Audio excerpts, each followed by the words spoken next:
United, and today we're talking about making the most of your web presence. If there's anything we learned with 2020 and the COVID-19 pandemic and all the terrible things that happened that year, it is so important to be on digital and have an online presence that you can communicate with your potential clients and customers through. So basically, what this video is going to do a high level overview of is the elements of that online presence and a few strategies that you can use to sort of enhance the one that you've already begun to establish. And for more information in greater detail, you can click on the link in the description to download a free ebook where I go in a little more detail about some different ways that you can help to enhance and build up your online presence. So let's get started into the video. First things first is always the website. The website should be the hub. It should be the place where people go first. It's your home base, right? Now, when I say the place people go first, sometimes you'll be discovered in other channels, but as many different pieces of content, different resources, the juiciest resources should be on your website. We want to drive traffic there for a number of reasons. The first reason being you just want to be able to get information about your customer and be able to track how many visits you get to your site every month, how many visits to each individual page. Is one resource page converting more people to take an action than another? Having that data is so valuable when it comes to refining what you have on your website and how you connect with your customers, and you just don't get that from a Facebook account or an Instagram account or anything like that. So having control and owning the land, I mentioned that in one of my recent podcast episodes. If you want to head over to the podcast and check it out, I talked about owning the land versus renting the land. And having ownership of your web presence really starts with having that website. Once you create the website and you've got some content on there that's going to have people coming back for more, you want to make sure that you are search engine optimizing your site. And SEO is a buzzword now, but for me, I like to think of it as a more holistic web optimization, because SEO is a part of it, but there are other things that need to be in place to really make sure that your website is functioning at its best ability and working for you while you're sleeping or spending time with your kids or out on vacation with your friends. Whatever it is, you want to be confident that the website that you're paying to keep on the internet is actually working for you and it's getting you an ROI. So those things are very important. The next step is the email list. The email list is a type of owned media that you can connect with your customers through, even if Facebook shuts down. So that is another extremely important piece, and being able to connect with people in their inbox.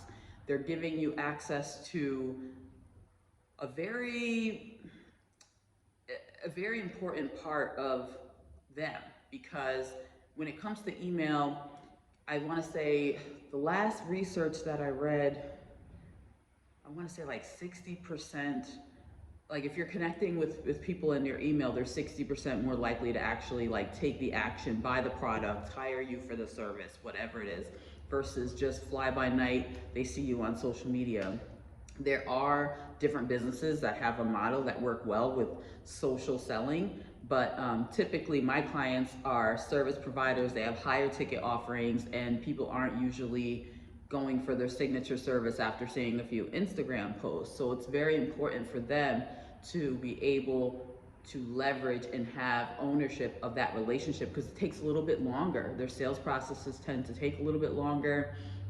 They are very much building relationships with people. And so the best way to build a relationship is over time. And email is a little bit more of an intimate way to connect with someone, because even though you may be sharing an email blast that is the same for each person that's receiving it, they have the option to hit reply and actually send you a message back. And many times I've done that with email lists that I subscribe to, and people have done it with me. When I send emails, they'll hit reply and we'll have an email conversation.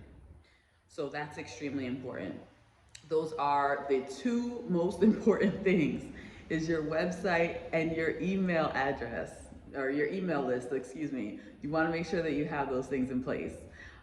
Outside of that, once those are established, you want to have another layer of presence or another layer of media. So for me, that would be, networking opportunities, professional memberships, using social media, that sort of thing, when you're talking about the greater scheme of holistic marketing.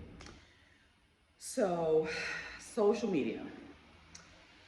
It is something that I personally have a love-hate relationship with, because I'm not a social media, personally, I don't use social media as much as I do from a business standpoint.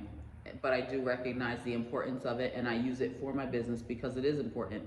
It's important when you're trying to reach people who are in the awareness stage. They don't know who you are and what you offer, or they've just met you and they're learning about, your offerings. You want to meet them where they are, and a lot of people are on social media. So there's that. However, what I've noticed over the years of working with different clients, and in particular small business owners and entrepreneurs, because they're looking for a low cost, barrier to entry, they'll put their faith in social media first because it's quick and easy. You create a free account, you can start engaging with people on there, but you don't own that. You don't own the media. And so that's why I say website first, then email, then you can start to roll into social media and other outward channels, because there you need to earn the trust of people. And we really can't, if there's anything we learned, this is, I think, the third time that there's been some big problem with Facebook and things not working. And, we know it's going to happen again. It's just a matter of when, and will you be prepared when it happens again? So just be mindful of that and make sure that anything on your social media channels is pointing back to your website. So any sort of downloads or anything, point it back to your website. Don't bother using Linktree. You don't need to use Linktree. You can just link directly to a page on your website. Put some buttons on there. Make sure it's mobile optimized, so you're getting a congruent experience. When they go to your Instagram, they get a sense of your brand and the visuals. They go to the link in your bio and it takes them directly to your website. Now, what happens when they go to your website? You can capture data. So you can say, oh, I had, 20% increase in visits on Instagram. Oh, maybe my Reels campaign is paying off because more people are visiting my website. Or, I'm going to, maybe it's the opposite. Maybe there was a decrease and you're saying, okay, well, I haven't really been consistent on social media. I'm starting to see a decrease in visits to my, yoursite.com/Instagram page. Maybe I should ramp that up. So having access to that data and being able to track those numbers will really help you with refining your goals and ensuring that you connect with the right people. And then overall, staying top of mind. So we talked about website and website content. We talked about web optimization. We talked about email and staying connected there, and social media. So when you pull it all together, all of those things will help you stay top of mind with your potential clients and customers. You just need to be consistent with them. So, for example, if you have a monthly newsletter that goes out, then you take that newsletter and, maybe the newsletter is highlighting a blog post you wrote for the month. And so you have that blog post, you grab some snippets from the blog post, share those out on social media, drive traffic back to the original blog post so they can read the full thing and get the full information. That's a way to stay top of mind. And if you're consistent doing it, even just once a month to get started, that's better than doing nothing at all or doing it inconsistently. So try to commit to at least once a month if you're a really busy entrepreneur.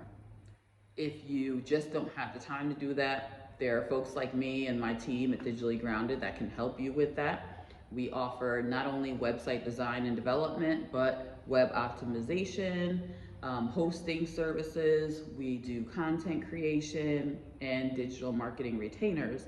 So if you want to commit to a once or twice a month content